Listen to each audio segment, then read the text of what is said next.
Hello everyone, this is Bill Apter from OneWrestling.com. Today is February 10th, 2013, and when I woke up this morning and I looked at the clock and the calendar and the date February 10th stared me in the face, I realized that it meant something very special. Today, 10 years ago, Curt Hennig, Mr. Perfect, died. Curt was a very dear friend of mine. I traveled all up and down the roads with him, and we had such a good time. He was such a fun, loving guy.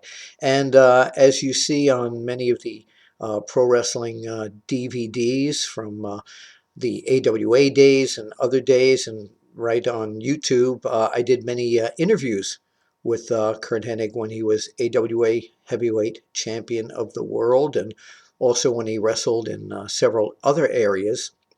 Um, Kurt and I had fun driving and singing country music. We were both huge country music fans. I still am.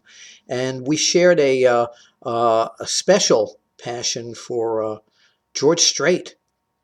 And I remember one time not knowing that Kurt wanted to, was big time friends with George Strait, that I wanted to get tickets for a Philadelphia concert that George Strait was doing. This was 10 years ago. And somebody told me to call Paul Bearer.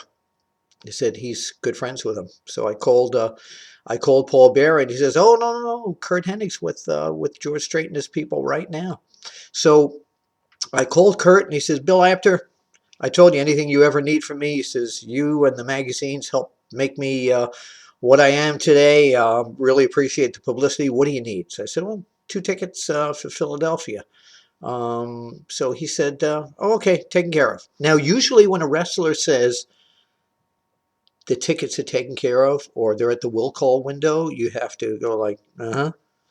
So the night of the show, I went with one of my dearest friends, and 2 tickets, best seats in the house, right on the overhang.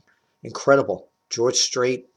And Curt had told me, by the way, when he was setting up the tickets, that eventually he'll introduce me to George Strait. But he said, "I can't get you backstage this particular time because it's not enough notice." So, okay, I'll deal with that.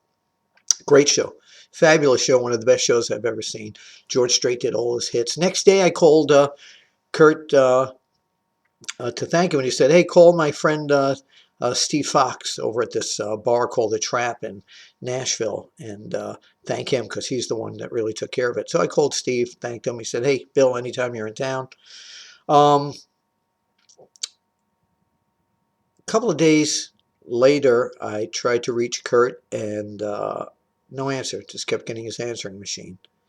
Um, then on February 10th, I got a call from somebody saying they found Curt Hennig dead. I believe that person might have been Fidel Sierra, the Cuban assassin. He's the person who actually found him. I couldn't believe it. I had just talked to Curt. I, it was devastating. It was absolutely devastating. Here, out of his busy schedule, he took the time to uh, give me something I wanted because I was a good friend of his. And now I find that he's dead. I checked all over. I made calls just asking anyone else if they heard what happened. Nobody knew exactly what happened. But I finally had to wind up calling Steve over at the Trap and letting him know the bad news as well. Now this comes full circle. Remember what I said, that Curt said eventually he was going to get me to meet George Strait. 1 year later, almost to the date, 1 year later, almost to the date of that concert, I was in Nashville covering a TNA wrestling show. And sitting in the front row, this guy comes over to me. He says, "Hey, you Bill Apter?" I said, "Yeah." He says, "Hey, I work at the Trap. I'm a bartender there. Why don't you come down tonight? We're having a little private party, and you're invited." So, okay. So I walked into the Trap later that night, and only about 8 people there, and walked in toward the back, and then he introduced me to Steve Fox. There's a little round table there, and they're introducing me around, and Steve says, "Oh, by the way, this is George." And I look, George Strait there. I said to George Strait, "Do you remember me?" He looked at me. I said, "I was in section 336 in Philadelphia when you sang the song, 'Write this down, take a little note.'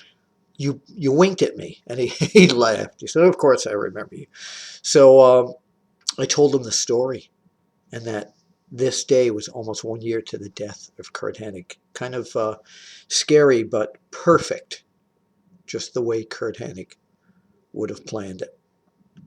Your comments and memories of Mr. Perfect, Curt Hennig, are appreciated. Leave them here on YouTube or on onewrestling.com. This is Bill Apter, and rest in peace, Mr. Perfect, Curt Hennig.